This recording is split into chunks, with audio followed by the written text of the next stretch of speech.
Ugh, it's so bad. Hey everybody, welcome back to my channel. The video I'm bringing to you today is going to be a products I regret buying video. And these are actually one of my favorite videos to watch. Not only do I think it's super important for us to give credit where credit is due when it comes to products, but for those products that really miss the mark and really don't work out for me, I also think that's just as important to share so people kind of know what they're getting into.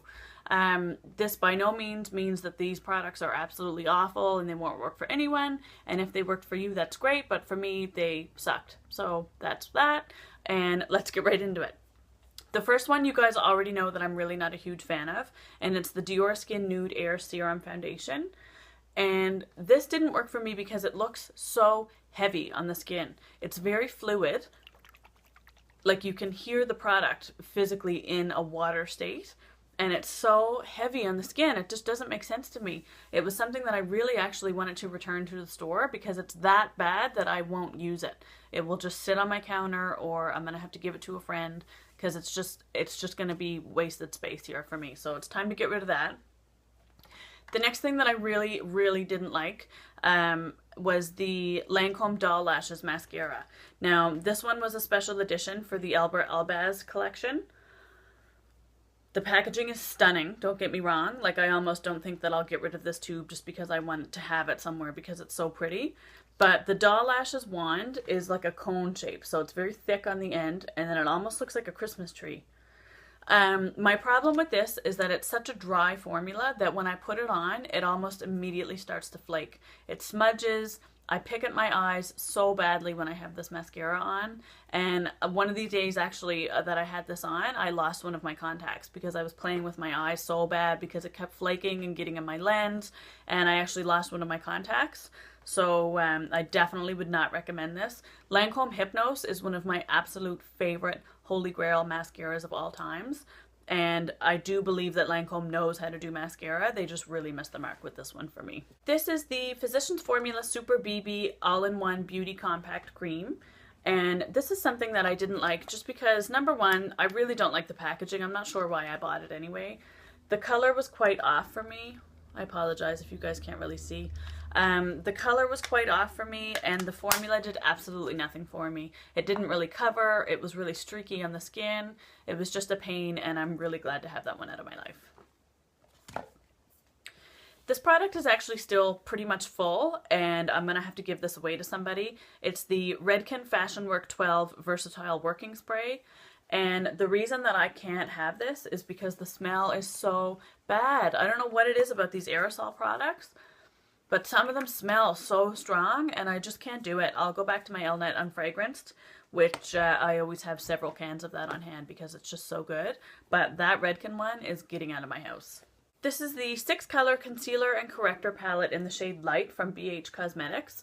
This is something that I purchased thinking that it might be a nice change. So you can see they have a green corrector, a yellow corrector, a peach corrector, and then some skin tone correctors. And these concealers are so oily that you don't get any coverage from them. Like, you really need to dig into the product before you even get to anything that's kind of a creamy consistency. And then when you put it on your skin, it's just like oil. Like, it just slides everywhere. It doesn't cover. It's awful. I wouldn't recommend this to anyone, and it's not even something that I'm going to be passing along to a friend to try because it was that bad. This is the Essence Plump No Clump Volume Mascara. And to be fair, I don't have a huge hate relationship with this product. It flaked a little bit on me, nothing that was so major that I can't wear it. But the thing with this is I would put it on in the morning and I'd be happy with the result. And about 1 or 2 hours into my day, I would look and it almost looked like I had no mascara on. So it wasn't necessarily smudging or flaking or moving, it was just kind of disappearing off of my lashes. Not sure what that was about, but I wasn't really that sad because those mascaras are around like $4.99. But I wouldn't go for that one. The next thing is this Maybelline Define a Brow in Dark Blonde. And this is a product that I really wanted to like because I really like that skinny formula for brow pencils because you can really get in there and do these like natural flicks and make it look like natural hair. But this one was so dry that it literally, you would roll it up. This one's actually gone. I did actually finish this. You'd roll it up and then you'd go to apply the product and the product would just crumble off. So I don't know if I got a bad one or what the deal was, but it was just not good. The next thing is another concealer. This is the Elizabeth Arden Flawless Finish Maximum Coverage Concealer in the shade Fair. And this is what the product looks like here. This is a very heavy duty concealer, but I just didn't find that I got the coverage from it. It had the right texture that I thought it was really going to lay down some heavy coverage, but when I actually applied the product, it was almost like I was just using a regular drugstore concealer. I actually much prefer the Maybelline Fit Me concealer over this, and for something that's a little bit more high-end and more pricey, I want it more from that. Alright, next up is the Maybelline Nudes palette. This has been around for quite some time, and when I first used it, I thought, you know what, it's not the best, it doesn't have the best pigment, but somebody that's just starting out in makeup might be able to have a benefit from this. They really might be able to find some shades that they like. I do remember that this shade here is incredible, so don't get me wrong, there are some good things about these palettes, but recently L'Oreal came out with their La Palette Nudes, and these blow the Maybelline Nudes out of the water. And I feel like everyone was just so excited when this launched that the drugstore actually had a palette that everybody bought it. And now that I saw it in my collection the other day, I was like, do you know what? I wish I would have never even got on that bandwagon because it was just not worth it. The L'Oreal True Match Super Blendable Crayon Concealer. This is in the shade N6 to N678 Medium Deep. And this is something that I originally had bought to contour my skin with. And it turns out that it was just such an orange shade. I'm not a fan of these concealers. It's not even just the color, but I don't really like the way that they feel on my skin. And I never use this. I have more contour products now that work way better, so this has just been sitting in my collection, and I wish I would have never bought it. It's time to go. That'll be another thing that just goes right into the recycling. The Bite Agave Lip Mask. This is something that I will be passing on to a friend because it's not, it was in a squeeze tube, so I feel okay about giving it to one of my girlfriends.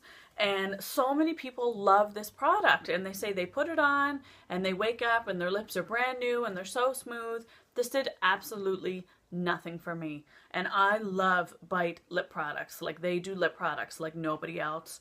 They're a Canadian company. I love everything about them, but this lip mask did nothing for me. I almost got to the point at the end that I was leaving it near the radiator on the floor because the product is so hard to get out of the tube that you really, really, really have to squeeze. But that will be passed along to somebody else because that did not work for me at all. This is another thing that will be passed along to somebody. These are the OCC Lip Tars, and this is the All-Star Mini holiday set that I got last year. So it comes with those different 4 shades. I actually wanted to wear this red color here to a gala on the same day that I bought this kit. So I went home, I was at Dana's house, I put this red lip on, I went into work, I was there for maybe an hour and a half, and all of the product had come off. And I tried all of these colors, and I tried them at different times. I tried them with a chapstick underneath, with no chapstick underneath. Do you know when you really give a product a chance to impress you, and these just completely miss the mark? I don't know what the big deal is about them, but hopefully whoever I decide to give them to likes them as much as everyone else does, because they did nothing for me. The next thing is the Urban Decay Naked Skin Beauty Balm SPF 20. And this is the oil-free BB cream. I bought this from the Sephora website because it was in that travel section that I love so much. And I think it was only around $14. But this does absolutely nothing. So I believe it's only one shade because they didn't give me a shade choice when I purchased it. Number 1, it's way too dark for me. And number 2, it gives 0 coverage. Like, how is something way too dark on my skin? Something dark is covering my skin, but it's not giving me any coverage? What is that? Like, if it was too dark, but I got the coverage, it's okay. I'll self-tan and I'll bump, you know, I'll catch up to the rest of my face. But I don't understand how it gave me a demarcation line, but it didn't cover anything on my skin. It was just completely not worth it. The BB Body from Urban Decay is one of my favorite products from them, but the one for the face, no. The last 2 things I have are actually both liquid liners. The first one is the NYC Liquid Eyeliner in black, and this is a serious cult product. Like, people love, love, love this product, and it has this kind of like paintbrush tip, and the pigment of it is really nice, but my problem with this is that it's so wet. Like, every time I use it, it goes everywhere. I don't know how to get around it.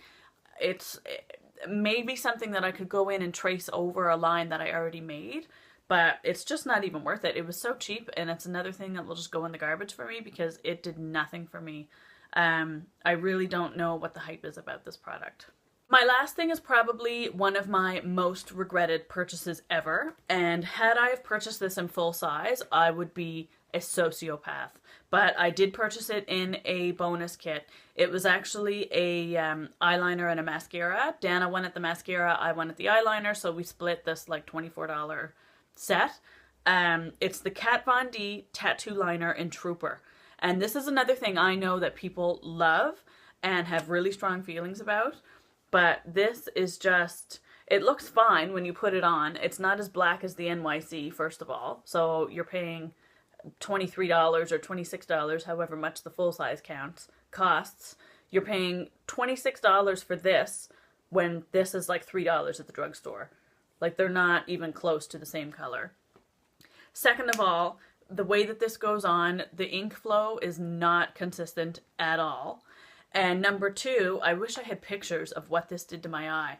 It almost crumbled like the Benefit They're Real liner, but it was so patchy and so not an opaque black line. Like, I've had Revlon eyeliners that have lasted longer than this on my eye. And it made me so mad because so many people talk about this and say it lasts all day. This has nothing on Stila. Stila Stay All Day is still by far the best black liquid eyeliner. Lise Wattier has a really nice one as well, but this, I almost wanted to email the company and say, are you kidding me? Why did you make this?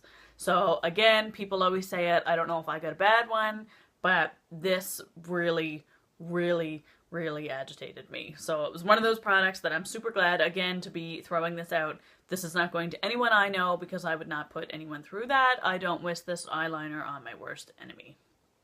So, I hope you guys like this kind of video. Hopefully it wasn't too negative for you, but like I said, I feel like it's just as important to talk about the products that we don't love as the products that we do love. And if you guys have any video requests or anything that you need to tell me in the comments, just comment below, and I will talk to you on my very next video. Thanks, bye.